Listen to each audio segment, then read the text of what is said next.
Mes très chers compatriotes, l'année 2019 qui s'achève a été pour nous, Congolaises et Congolais, une année de tragédies diverses. Des massacres systématiques à Beni et dans d'autres parties de l'Est de la République. Des cas de décès dus à la maladie à virus Ebola, aux éboulements des terres, aux inondations, aux crashs d'avions, aux chavirements des navires, aux accidents des trains et des véhicules, sans compter certains de nos compatriotes qui ont rendu l'âme du fait de la pauvreté. Je voudrais prier avec vous pour que les âmes de nos très chers disparus reposent en paix. Aux malades, j'adresse mes souhaits de prompt rétablissement. Aux populations sinistrées, j'implore la miséricorde, le soutien et la justice de Dieu.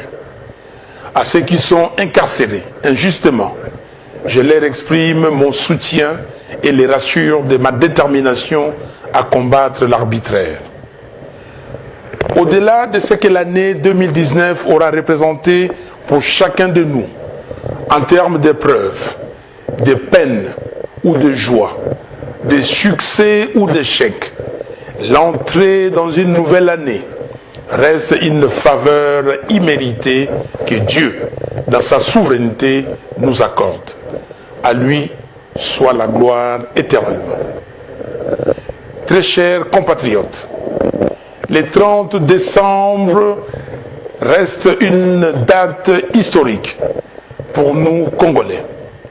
Elle représente la date à laquelle les Congolais ont exprimé leur soif de démocratie, leur volonté de changer les Congos, de lui donner des dirigeants légitimes, légaux et dignes de confiance. Plus grave qu'en 2006 et pire qu'en 2011, jamais le discrédit et le rejet d'un pouvoir en place n'a été si fort.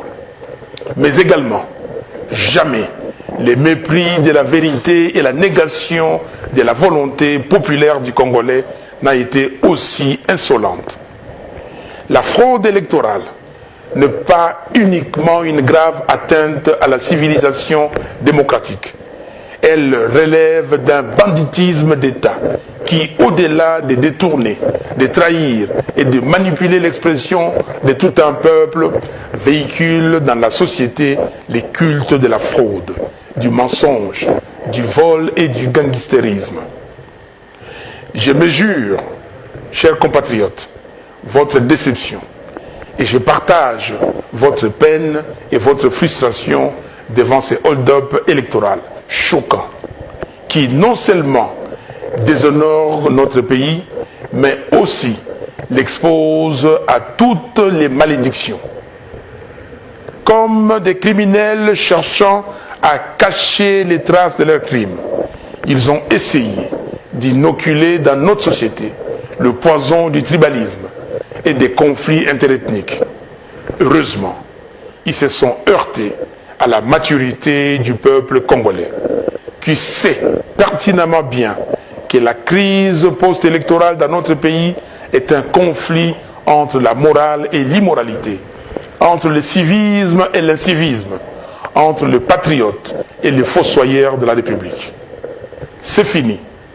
Nul et personne ne peut plus prendre en otage une ethnie, une tribu ou un clan du Congo comme une clientèle politicienne manipulable à souhait ou comme un bouclier pour asseoir une tricherie électorale. Comme je l'avais souligné dans mon message du 15 septembre dernier, à l'occasion de la Journée internationale de la démocratie, la vérité des urnes, c'est la vérité de nos consciences. C'est l'expression de notre souveraineté et de notre dignité. C'est un droit fondamental à l'autodétermination d'un peuple.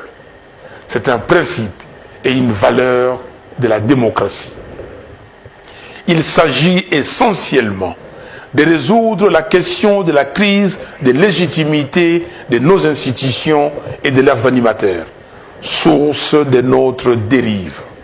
Raison pour laquelle j'ai en toute responsabilité mis sur la table la proposition de sortie des crises pour qu'avec les élections anticipées, précédées des réformes urgentes et nécessaires, l'on puisse donner au pays des institutions fortes, fruits de la volonté du peuple. Très chers compatriotes, l'unité du Congo, la cohésion nationale, la conscience d'appartenir à une même nation et le vouloir vivre ensemble ont été forgés dans l'âme du Congolais par nos dévanciers, dont nous sommes fiers d'être des héritiers politiques. À ce sujet, Patrice Emery Lumumba disait, je cite, « Pour le peuple, je n'ai ni père ni mère. Pour le pays, je ne suis d'aucune tribu, d'aucune province. Je ne suis pas un homme, je suis une idée. Je suis le Congo, car le Congo m'a fait. Et à mon tour, je façonne le Congo. » Celui qui vient vous dire, allons détruire chez l'autre, parce qu'il n'est pas de notre tribu, de notre province, celui-là est l'ennemi de notre indépendance, de notre souveraineté. Fin de citation. Très chers compatriotes, je viens de séjourner à Béni, où j'ai passé la fête de la Nativité avec les compatriotes qui y habitent afin de leur témoigner de ma compassion, de mon affection et de ma solidarité. Ce peuple de Béni m'a élu à plus de 90% grâce au vote organisé de main de maître par les jeunes et ceux malgré les manigances du pouvoir qui a trouvé le prétexte hideux pour les exclure du choix de leur président. J'ai vu mes compatriotes meurtris, se sentant abandonnés et ne sachant à quel sein se vouer, mais engagés à défendre l'intégrité du territoire national au péril de leur vie, avec le slogan « Pas de Congo sans Béni » que nous a légué le militant de la Lucha Mouindou Obadi, tué le 23 novembre dernier par la police. Paix à son âme. On tue à Béni, on égorge à Béni, au vu et au su de tout le monde, y compris des FRDC et de la MONUSCO. Depuis octobre 2014, plus de 3000 personnes ont été tuées à Béni et dans les environs par des forces négatives nationales et étrangères. Plus de 10% de la population a fui Béni. Désertés par leurs habitants, des quartiers entiers sont devenus des quartiers fantômes. Manifestement, on veut pousser le peuple Nandé Yira dans ses derniers retranchements, l'exterminer afin que des communautés étrangères s'accaparent de ses terres. Les Congolais de Béni sont convaincus, selon des témoignages que j'ai recueillis sur place, qu'il y a un plan bien ficelé d'occupation de Béni jusqu'au Haut-Touélé, en passant par l'Ituri, par des populations qui seront amenées des pays voisins. Ainsi, on a tenté d'occuper le sud de Lubero, mais cela n'a pas réussi grâce à la détermination farouche des Congolais. Il y a effectivement un travail en profondeur qui s'est fait pour saper l'unité de la RDC. On crée des petits groupes armés dans les différentes provinces afin de les fédérer à un moment donné. On monte les communautés les unes contre les autres pour créer des zones de tension partout. Au nom de toutes les victimes de ces guerres d'agression et d'occupation qui, depuis 1998, ne cessent de martyriser les Congolais et d'affaiblir le Congo, avec plus de 8 millions de tués, plus de 6 millions de déplacés internes et plus de 3 millions de réfugiés. Je demande à M. Félix Tshisekedi Tshilombo de dire la vérité et toute la vérité sur le deal qu'il a signé avec M. Joseph Kabila. à tous les pays épris de paix et de justice, je leur demande de reconnaître le génocide du peuple Nande Yira. Dans cet ordre d'idées, je préconise la tenue, sous l'égide des Nations Unies, d'une conférence internationale pour faire toute la lumière sur la situation de l'Est du Congo. Dans cet élan, je condamne la précipitation avec laquelle le découpage des 26 provinces a été opéré sans programmation aucune, dans le seul but inavoué de fragiliser les pays, de créer des conflits entre tribus et clans pour faciliter la balkanisation de notre patrie. Ainsi, je dénonce l'idée de la privatisation de la province de Tanganyika, dans le sens de l'ériger en principauté, qui serait un État dans un État, propriété exclusive d'une famille. Très chers compatriotes, peut-on parler de l'alternance, du changement, lorsque les animateurs de toutes les institutions de la République, du président au bourgmestre, sont nommés par un individu? Peut-on parler de l'alternance, du changement, lorsque l'on est contraint de sillonner le monde entier aux frais du trésor public pour exécuter la procuration donnée par M. Kabila, au point de défendre les auteurs de violations des droits humains sanctionnés par l'Union européenne et les États-Unis d'Amérique? Peut-on parler de l'alternance, du changement, lorsque ceux qui ont détourné 15 millions de dollars du trésor public vivent et travaillent paisiblement sans être inquiétés? Peut-on parler de l'alternance, du changement, lorsque les populations du Nord Kivu, du Sud Kivu, de Haut-Touélé, de l'Ituri, du Nord Katanga et d'ailleurs sont chaque jour systématiquement massacrés comme par le passé?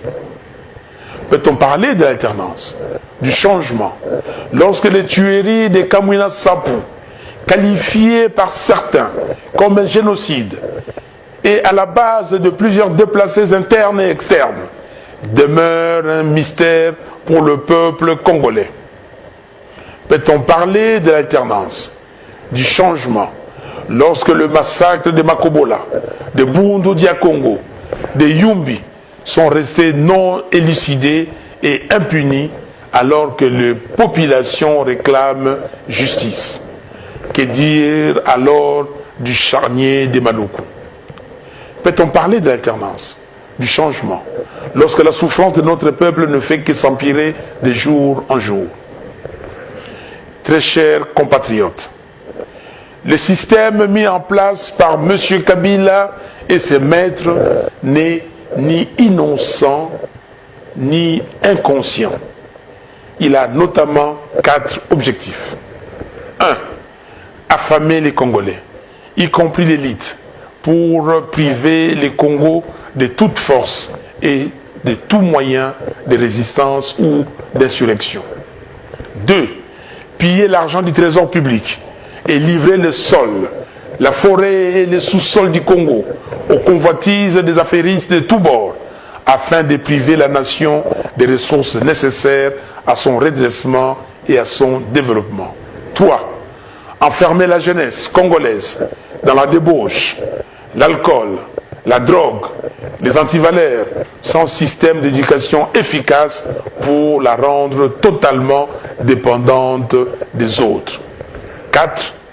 Entretenir les désordres au sein du pouvoir coutumier et affaiblir les entités territoriales de la RDC pour pousser les Congolais à détester leur pays, à ne plus jamais croire qu'un quelconque meilleur avenir est possible et donc exposer les pays à la balkanisation économique d'abord et physique ensuite.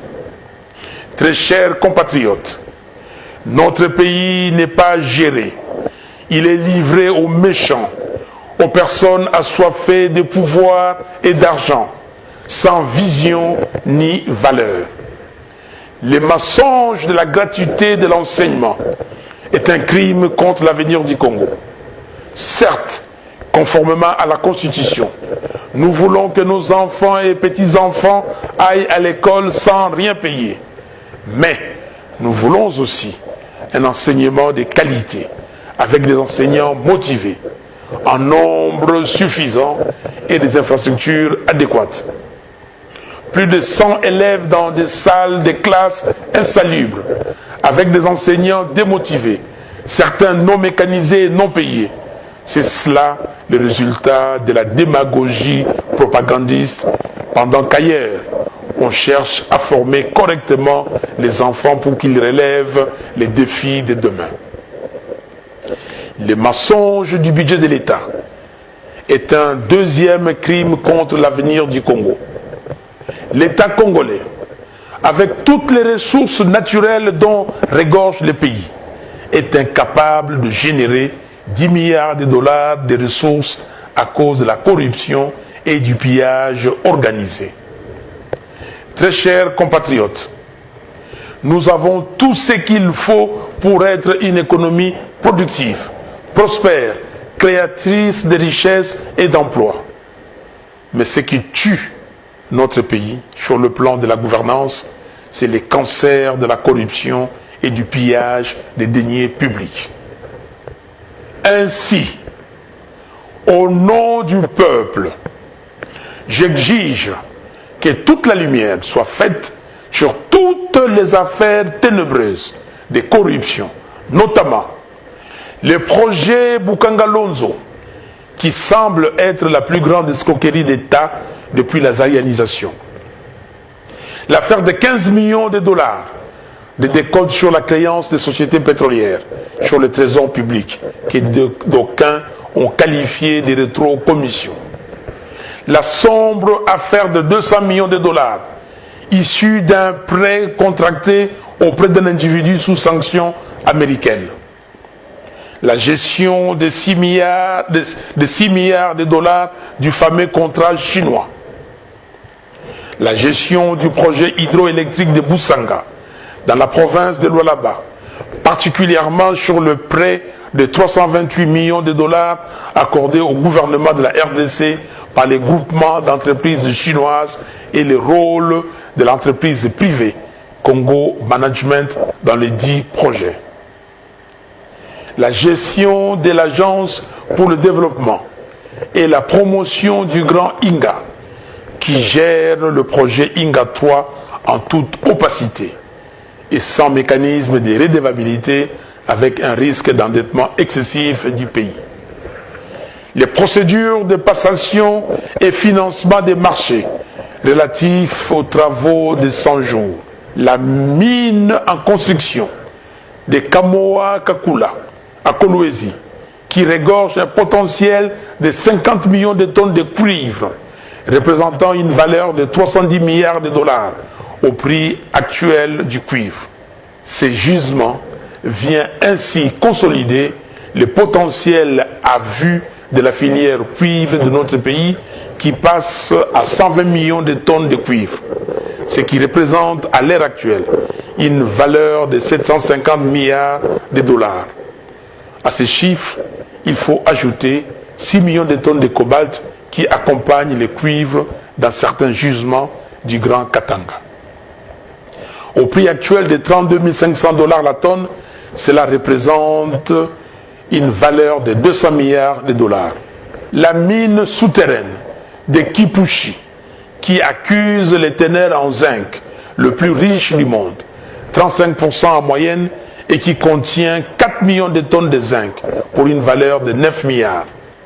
Le gisement de lithium de Manono, qui se classe à l'heure actuelle au 2e rang mondial avec près de 7 millions de tonnes, soit une valeur de 85 milliards de dollars américains.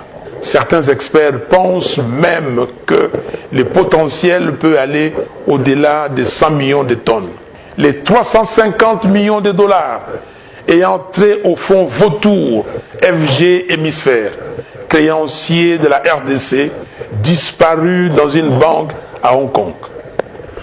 Très chers compatriotes, il y a plus de 60 ans, Patrice Emery Lumumba avait demandé aux Congolais d'agir dans l'unité, de rester debout afin d'assurer la grandeur de notre pays et de léguer à la postérité l'amour de la liberté. Il nous le redit en ces jours. Il n'y a que nous-mêmes, Congolaises et Congolais, et personne d'autre, pour mettre fin à toutes ces hautes trahisons commises par des filles et des fils du pays contre leur propre pays. Il n'y a que nous-mêmes, Congolaises et Congolais, et personne d'autre, pour mettre fin à toutes ces guerres qui, année après année, enferment le Congo dans les deuils et les désespoirs. Il n'y a que nous-mêmes, Congolaises et Congolais, et personne d'autre, pour mettre fin au règne de l'incompétence, de l'insouciance, de la médiocrité, du gangstérisme et de la banalisation, aussi bien de la corruption que du pillage de l'argent du trésor public au sommet de l'État. Très chers compatriotes, notre peuple se distingue d'une manière légendaire par son hospitalité, sa générosité et son caractère pacifiste. Seulement voilà, nos ennemis en profitent pour nous dominer et nous exploiter. Au demeurant, la culture de paix n'équivaut pas à la naïveté, au laisser-aller ou à la soumission. Comme en 1959, en 1992, en 1998, en 2004, en 2015 et à tant d'autres occasions, nous devons nous montrer vaillants et prompts à défendre notre dignité et notre patrie. C'est pourquoi, en ces jours mémorables, je lance un appel solennel à l'élite congolaise. L'histoire nous renseigne que c'est grâce à leurs élites que les différentes sociétés ont connu de mutations qualitatives. Devant les réalités sociales, économiques, politiques et sécuritaires qui sont les nôtres aujourd'hui, plus que jamais, notre pays a besoin de ces enfants qui se sont élevés en connaissance. Le pays vous attend. Quittez vos zones de confort aléatoires qui vous procurent des semblants de satisfaction égoïste. Indignez-vous de la souffrance de votre peuple et du plan machiavélique contre votre pays pour vous engager résolument dans les vrais combats. Celui de défendre la patrie et de bâtir une nation digne et prospère. Faites preuve d'audace, à l'instar de notre prix Nobel de la paix, le docteur Denis Mukwege, qui vient de ressusciter les rapports mapping de l'ONU. Aux serviteurs de Dieu, je vous exhorte vous aussi à sortir de vos zones de confort et à prendre véritablement soin des enfants de Dieu, sans ambiguïté, car un berger qui n'accompagne pas ses brebis n'est pas digne de sa vocation. L'évangile de Jésus-Christ est un évangile qui annonce, dénonce et avertit. Soyez des vrais sentinelles. À la jeunesse congolaise, n'acceptez plus que l'on vous utilise comme des faire-valoir par des politiciens véreux qui vous clochardisent d'abord et vous donnent ensuite des miettes de ce qu'ils prennent dans les caisses de l'État. L'avenir vous appartient et l'État a la responsabilité de créer pour vous un environnement qui permet à chacun de vous de vivre décemment et de rêver d'une vie meilleure pour vous et d'un devenir radieux pour le pays. Défendez le pays contre les agresseurs. Aux Congolaises et Congolais de la diaspora, je vous prie d'unir vos forces, vos intelligences et vos moyens pour venir en aide aux pays en danger. À tous les Congolaises et Congolais, départissons-nous des distractions et de la légèreté dans la façon dont nous appréhendons les questions du pays. Refusons d'être instrumentalisés. L'année 2020 marquera le 60e anniversaire de l'avènement de notre pays comme nation indépendante et souveraine. La question que nous devons nous poser essentiellement est celle de savoir ce que nous avons fait de l'héritage des pères fondateurs qui avaient vaillamment répondu à l'appel de la patrie pour conduire notre nation à réaliser sa première aspiration, à savoir l'accession à la souveraineté internationale.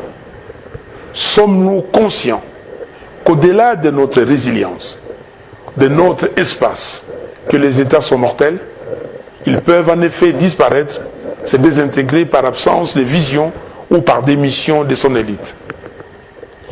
Je demande instamment à ceux qui organisent des séminaires en vue de changer la loi foncière et permettre ainsi à certains intrus d'acquérir des terres à l'est du pays de renoncer à leurs projets macabres. Je presse M. Corneille Nangaa et la CENI de publier les résultats des élections présidentielles, législatives nationales et provinciales du 30 décembre 2018, conformément aux articles 68, 69, 70, 70 bis et 71 de la loi électorale. Ils n'ont pas d'autre choix que de se conformer. J'ai pris le président de la Cour constitutionnelle, M. Benoît Luamba, de dire la vérité, rien que la vérité sur la proclamation des résultats définitifs. À M. Félix Tshisekedi Tshilombo, je l'encourage à demander pardon au peuple congolais et à renoncer au deal qu'il a signé avec M. Kabila.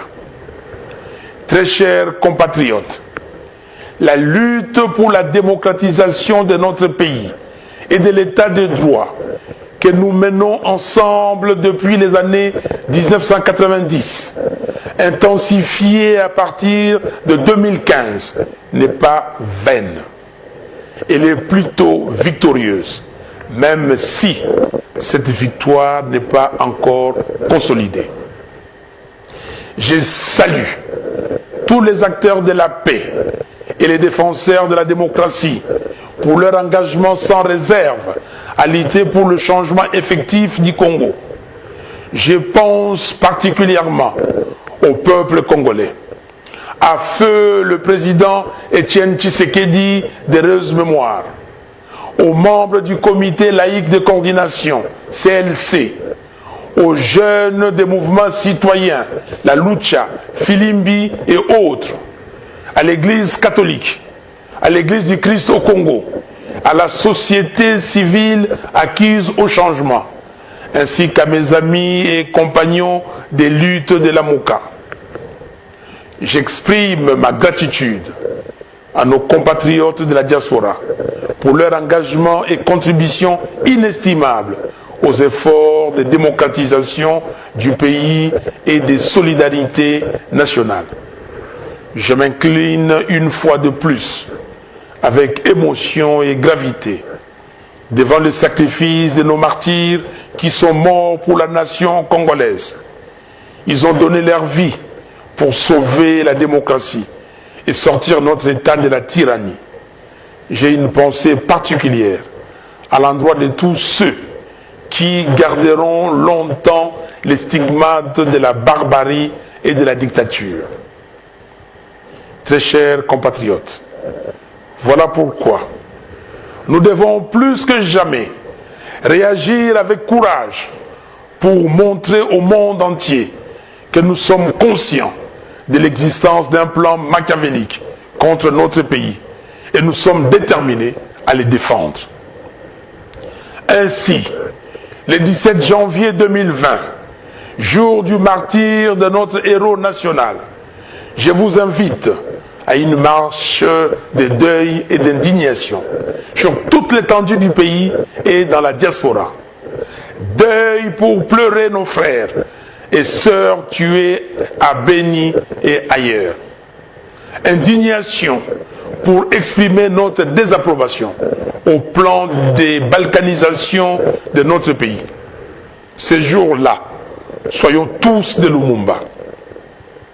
Bandeau blanc autour de la tête, nous marcherons pour dire au monde entier que nous sommes désormais réveillés, debout, déterminés et en marche pour sauver notre patrie en danger.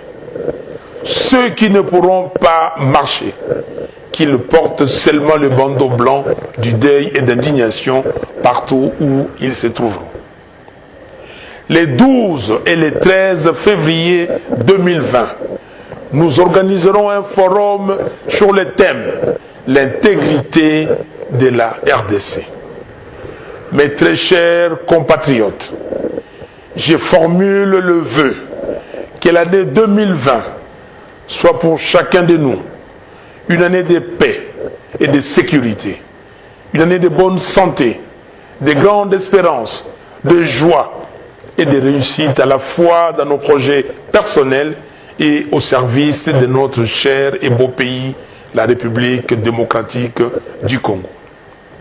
Je décrète l'année 2020, l'année de libération de la République démocratique du Congo. Nous ne serons jamais, jamais alors jamais, esclaves de qui que ce soit. Réveillons-nous. Que Dieu bénisse la République démocratique du Congo et son vaillant peuple. Bonne et heureuse année 2020. Je vous remercie.